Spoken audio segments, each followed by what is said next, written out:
Assalamualaikum warahmatullahi wabarakatuh. Kepada Bapak atau Ibu dosen yang terhormat, kami dari kelompok 4 akan hasil diskusi kami mengenai ajaran Islam tentang upaya peningkatan kesehatan masyarakat. Presentasi pada malam berdoa terlebih dahulu. Berdoa dimulai.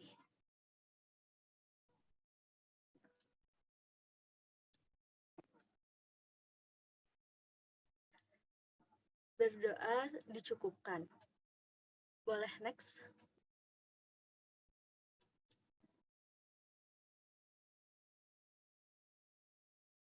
Anggota dari kelompok 4 sendiri ada Zahra Ayunda Saleha dengan NIM belakang 199, ada Hanum Sajidah dengan NIM belakang 206, ada Vinta Andina Syada dengan NIM belakang 210, ada Muhammad Maliki Rafli dengan NIM belakang 221, ada Marsyanda Rimadita Nugrahani dengan NIM belakang 223, ada Wahyu Oktavia Rahmah dengan NIM belakang 237, ada saya sendiri Dia Laratna Nurfitria dengan NIM belakang 243, lalu ada Fitri Cahyani Siregar dengan NIM belakang 253 dan Mario Yoga Susanto dengan NIM belakang 257. Boleh next. Berikut adalah materi yang akan kami bawakan pada malam hari ini, terbagi menjadi upaya peningkatan kesehatan masyarakat menurut ajaran Islam. Yang kedua ada upaya peningkatan kesehatan lingkungan dalam perspektif Islam. Yang ketiga ada bagaimana upaya pemenuhan gizi masyarakat dalam perspektif Islam. Yang keempat ada bagaimana upaya peningkatan K3 dalam perspektif Islam. Boleh next. Lalu yang kelima ada bagaimana upaya promosi kesehatan dalam Islam. Yang keenam ada bagaimana upaya epidemiologi dalam perspektif Islam. Yang ketujuh ada bagaimana kependudukan dilihat dari perspektif 8 ada bagaimana peran administrasi Islam terhadap upaya peningkatan kesehatan masyarakat. Next. Selanjutnya ada pendahuluan.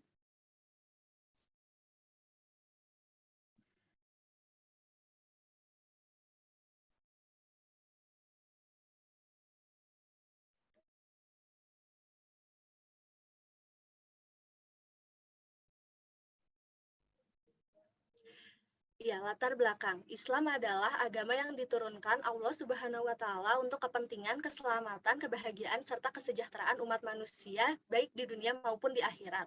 Salah satu penunjangnya adalah tubuh yang sehat. Agama Islam sangat mengutamakan kesehatan, baik secara lahir maupun batin, dan menempatkannya sebagai kenikmatan kedua setelah iman. Segala hal yang diatur dalam Islam pasti memenuhi aspek kesehatan juga sehingga tugas kita adalah menjaga dan memanfaatkannya sesuai dengan anjuran Islam. Oleh karena itu, memahami bagaimana ajaran Islam mengatur kesehatan sangat penting untuk dipelajari lebih jauh. Boleh next. Berikut adalah rumusan masalah sebagaimana tadi sudah saya sampaikan di awal. Boleh next.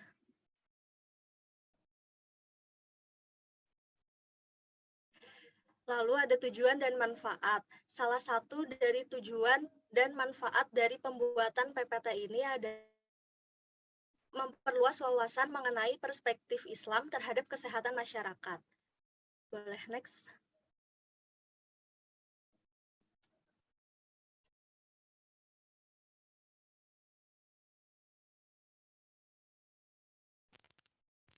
Untuk selanjutnya yaitu upaya peningkatan kesehatan masyarakat menurut ajaran Islam. Boleh di next.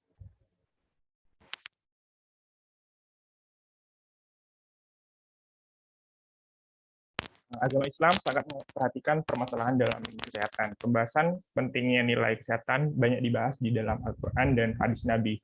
Beberapa cara menjaga kesehatan sesuai dengan tuntutan Nabi Muhammad SAW sudah termasuk ke dalam sunnah dan menjadi suatu pedoman bagi setiap umat muslim. Dan jika melakukannya dapat mendapati pahala. Sesuai dengan sunnah Nabi, inilah maka umat Islam diajarkan untuk senantiasa mensyukuri nikmat kesehatan yang diberikan oleh Allah Subhanahu wa taala. Bahkan bisa dikatakan kesehatan adalah suatu nikmat Allah Subhanahu wa taala yang terbesar yang harus diterima manusia dengan rasa syukur. Bentuk syukur itu terhadap nikmat Allah karena telah diberi nikmat kesehatan adalah senantiasa menjaga kesehatan. Next. Kesehatan masyarakat akan terwujud bila masyarakatnya dapat menjaga kesehatan individu. Berikut ini adalah beberapa cara untuk menjaga kesehatan sesuai dengan tuntutan Nabi Muhammad SAW. Yang pertama yaitu tidak makan berlebihan. Makan berlebihan dapat menimbulkan suatu pengaruh negatif seperti gangguan pencernaan. Kemudian yang kedua, berhenti makan sebelum kenyang.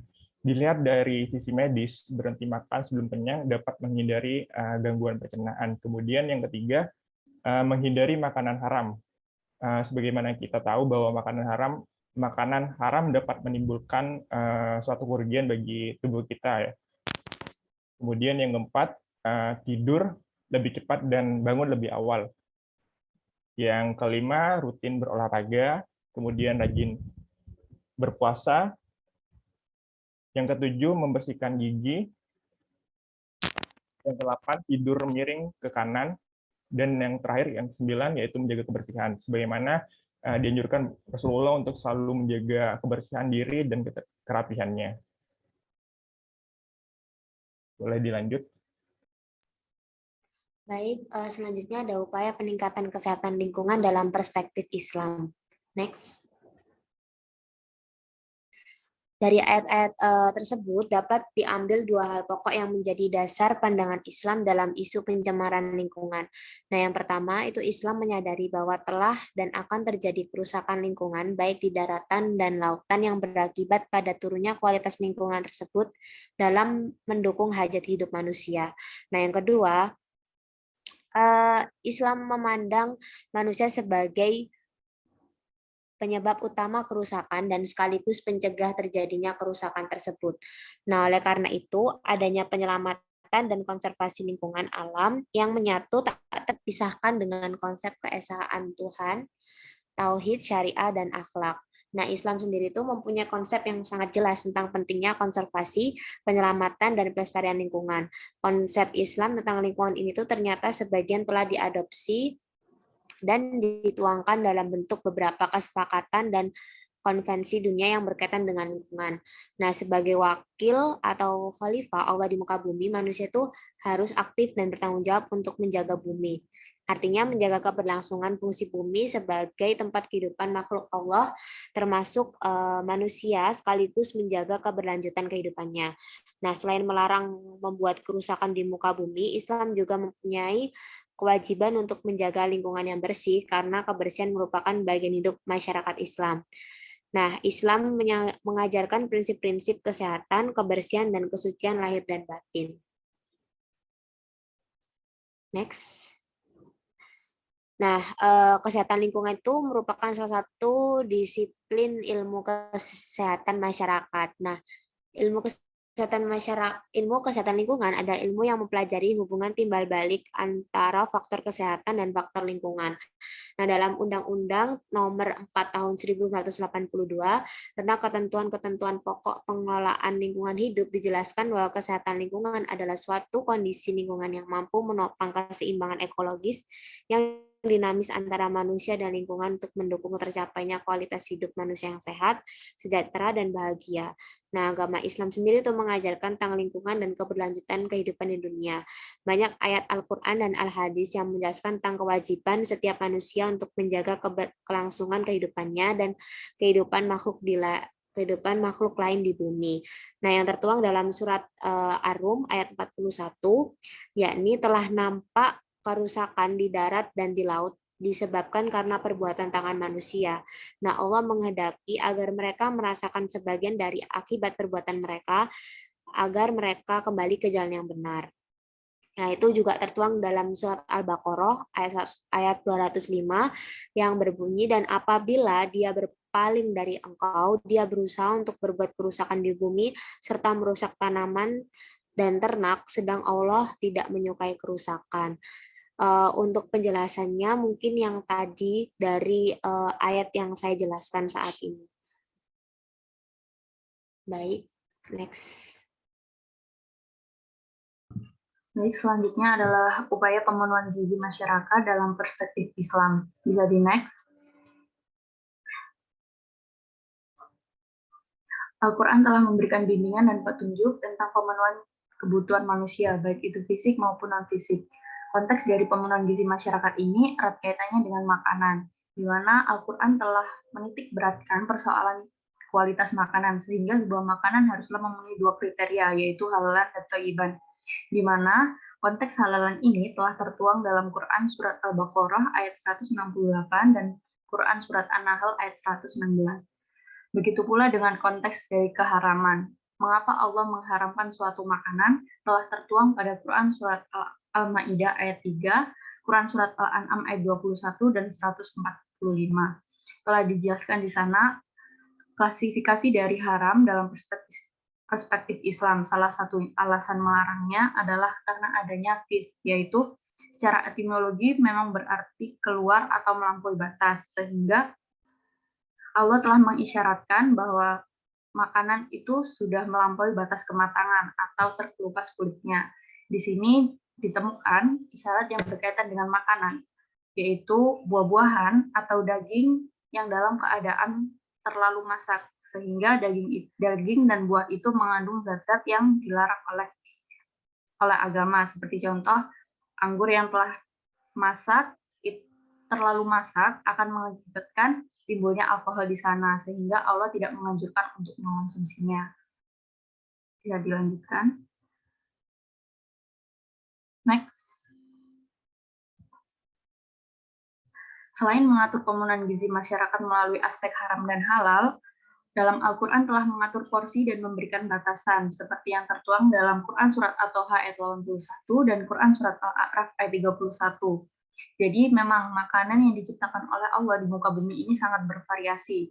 Begitu juga dengan kadar gizi yang terkandung di dalamnya.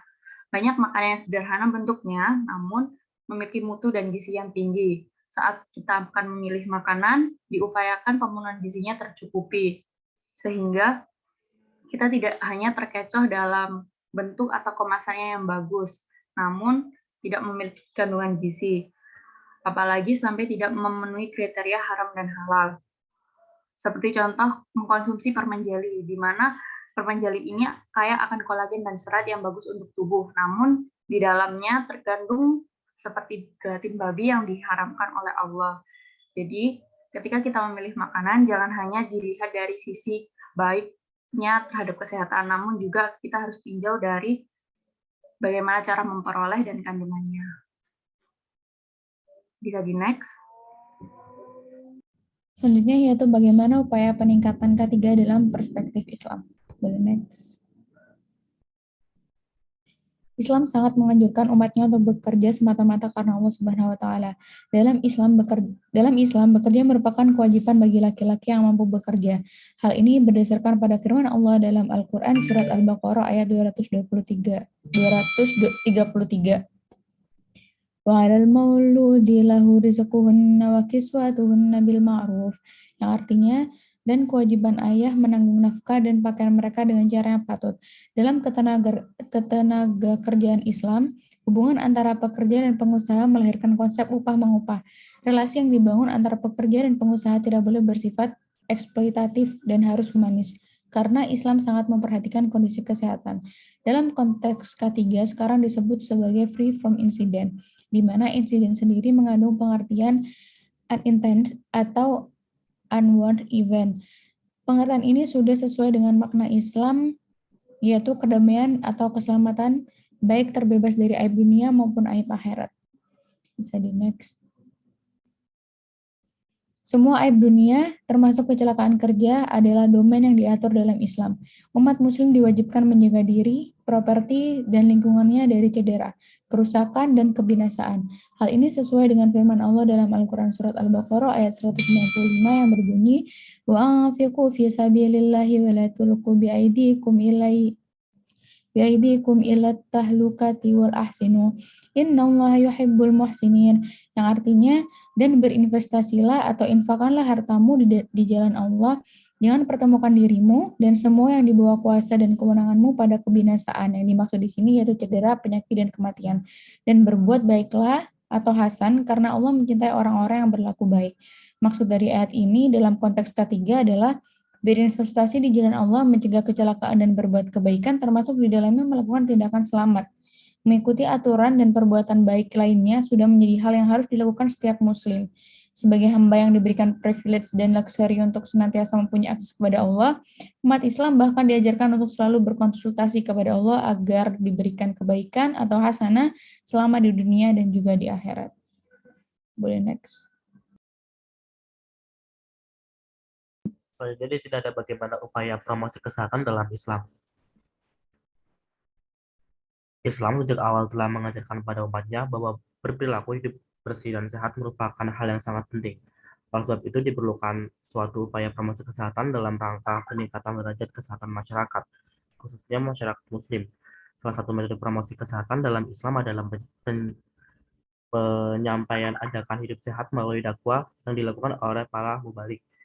Hal ini sesuai dengan firman Allah, Quran Surat Ali Imran, ayat 104, yang berarti hendaklah ada di antara kalian segolongan umat yang menyeru kepada kebajikan, menyuruh kepada yang ma'ruf dan mencegah dari munkar. Mereka itulah orang-orang yang beruntung. Promosi kesehatan merupakan salah suatu seruan untuk melakukan kebajikan, karena kesehatan juga merupakan hal dasar yang harus dimiliki seseorang agar bisa melakukan ibadah kepada Allah dengan baik. Bisa di next.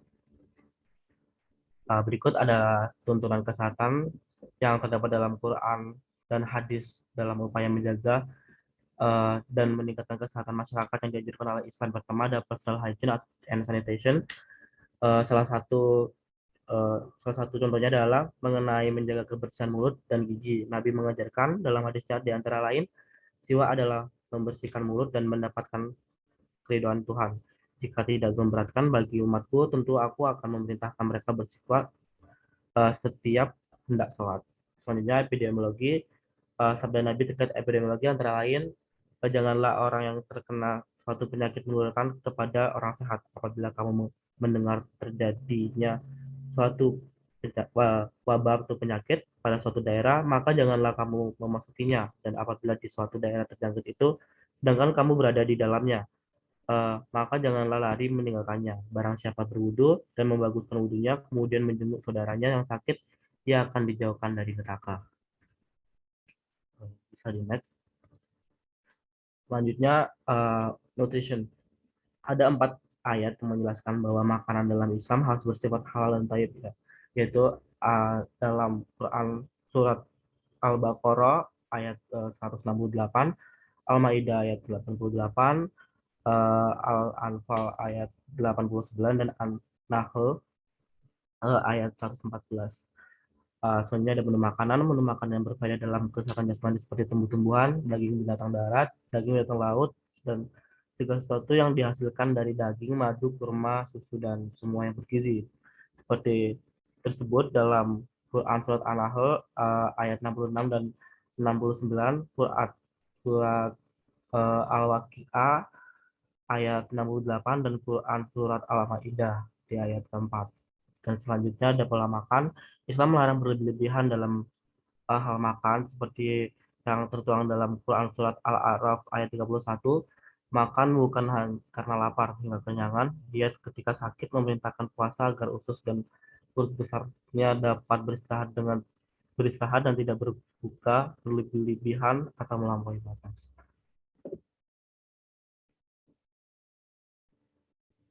Selanjutnya yaitu bagaimana upaya penanggulangan penyakit dan epidemiologi dalam perspektif Islam.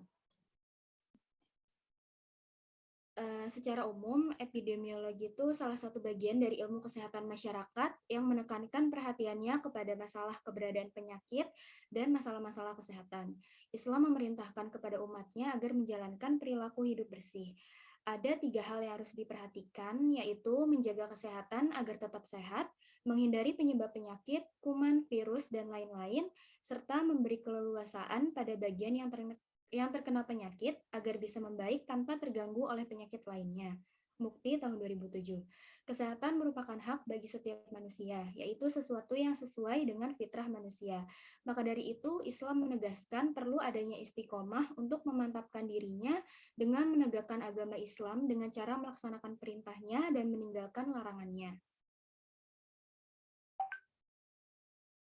Selain itu, Islam juga menjelaskan berbagai cara pencegahan penyakit dan penyebarannya. Salah satu contohnya yaitu dengan karantina penyakit. Sesuai dengan sabda Rasulullah Shallallahu Alaihi Wasallam, jauhkanlah dirimu sejauh 1 atau 2 tombak dari orang yang berpenyakit lepra dan larilah dari penderita lepra sebagaimana kamu lari dari harimau. Hadis riwayat Bukhari. Islam juga mengajarkan prinsip dasar pencegahan dan penanggulangan berbagai penyakit infeksi yang membahayakan masyarakat seperti wabah kolera, cacar, COVID-19, dan lain-lain, yang mana sesuai juga dengan sabda Rasulullah Shallallahu Alaihi Wasallam, janganlah engkau masuk ke dalam suatu daerah yang sedang terjangkit wabah, dan bila dirimu berada di dalamnya, janganlah pergi meninggalkannya. Hadis riwayat Bukhari.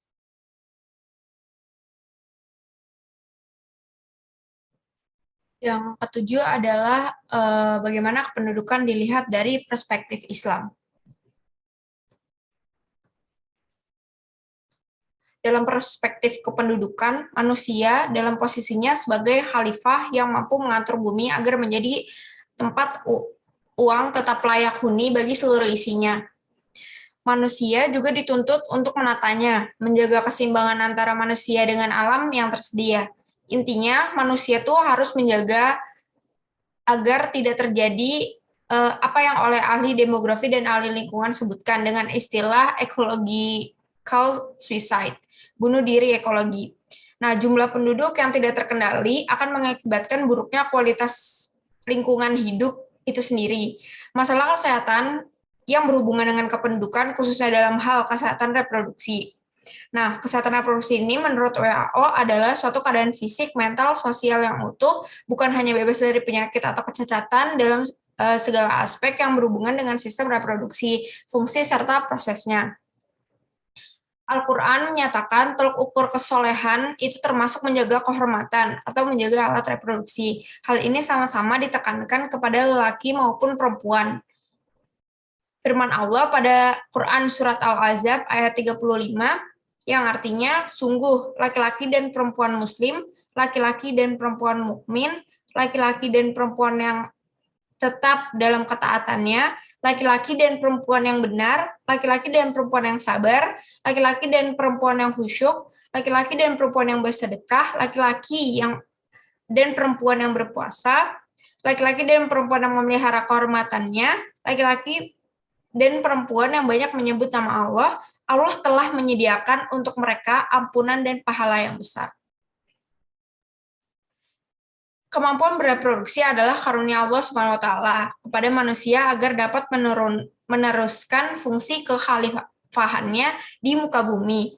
Sebab itu, kesehatan reproduksi perlu dijaga dan diperhatikan agar sistem reproduksi yang telah dilimpahkan tidak mengalami kerusakan.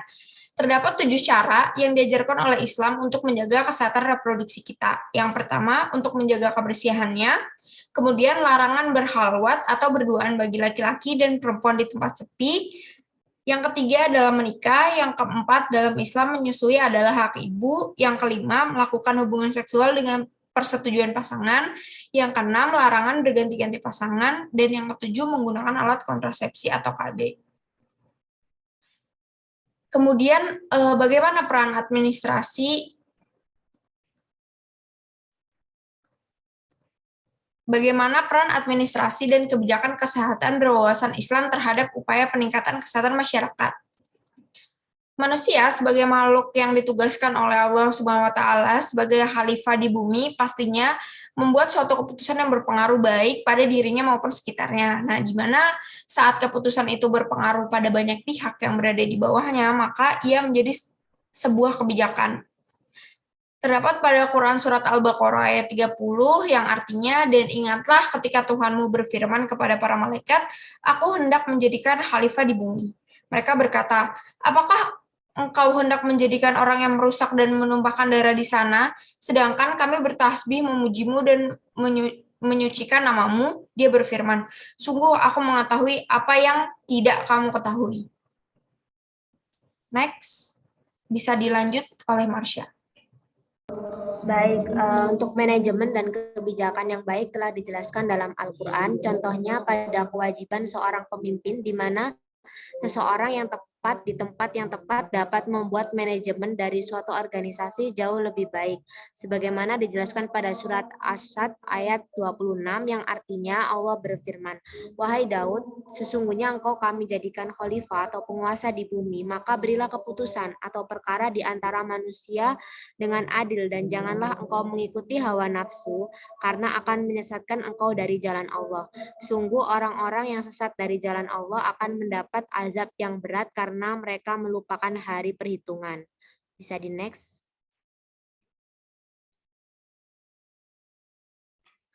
Dalam prakteknya pada masa kekhalifahan Islam, kebijakan kesehatan yang gratis dan berkualitas ini sudah diterapkan semenjak masa kepemimpinan Rasulullah Shallallahu Alaihi Wasallam di Madinah.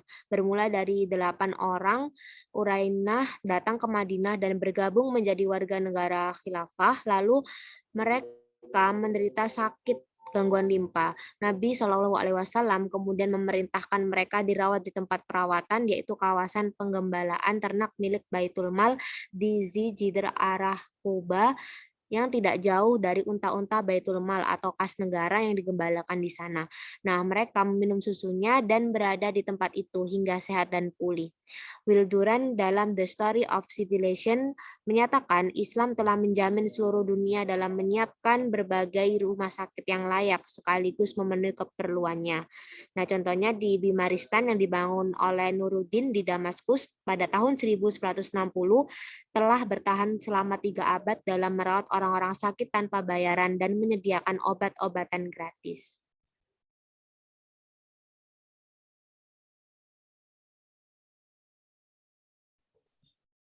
Baik, untuk selanjutnya yaitu penutup.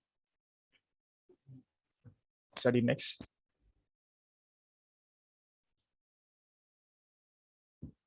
Dari semua pembahasan tersebut dapat disimpulkan bahwa Islam merupakan suatu ajaran agama yang sempurna. Salah satunya sempurna dalam mengatur segala aspek kehidupan manusia, termasuk kesehatan. Kesehatan merupakan hal penting bagi kehidupan manusia. Oleh karena itu, menjaga kesehatan jasmani dan rohani adalah keharusan sebagai seorang khalifah di bumi. Kesehatan yang dimaksudkan bukan hanya kesehatan perorangan, melainkan juga kesehatan masyarakat. Dengan kesehatan yang tersistem di masyarakat akan membangun masyarakat yang kuat. Hal ini akan bermanfaat bagi manusia dalam mengembang misi dunianya sesuai dengan ajaran Islam.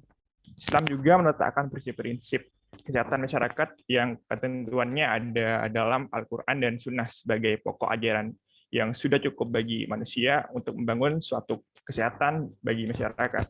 Islam dalam perspektif kesehatan masyarakat memiliki suatu peran yang signifikan dalam meletakkan nilai-nilai dasarnya, seperti dalam perspektif promosi kesehatan, administrasi kebijakan, dan sebagainya.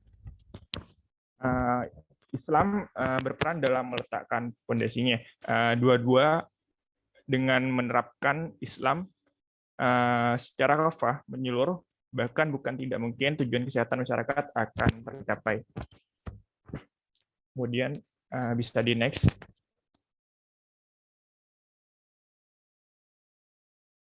Kemudian yang terakhir yaitu saran.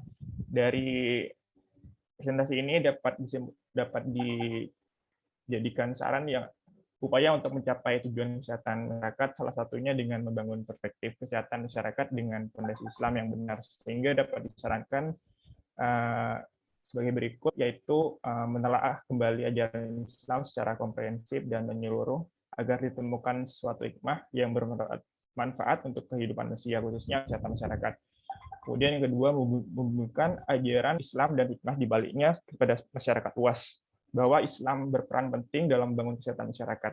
Yang ketiga, mendorong institusi agama dan kesehatan untuk saling bekerja sama dalam upaya pencerdasan masyarakat dan menggali peranan Islam yang bermanfaat untuk kesehatan masyarakat. Dan yang terakhir yaitu mendorong masyarakat untuk berperan aktif menggali ilmu kesehatan dan menarik hubungan dengan ajaran Islam secara ilmiah. Baik, untuk selanjutnya, alangkah baiknya untuk menutup, ya ini ada daftar pustaka dari kami. Mungkin itu saja yang dapat kami sampaikan. Sebelum menutup presentasi pada kali ini, alangkah baiknya kita membaca hamdalah, alhamdulillahirabbil alamin, kemudian dilanjutkan dengan membaca kafaratul majelis, Subhanakallahumma wa bihamdika asyhadu an la ilaha anta astaghfiruka wa atubu ilaik.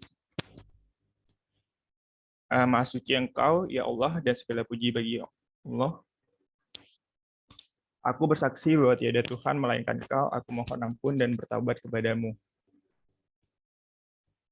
Baik, mungkin itu saja yang dapat kami sampaikan. Kurang lebihnya mohon maaf. Wassalamualaikum warahmatullahi wabarakatuh. Waalaikumsalam.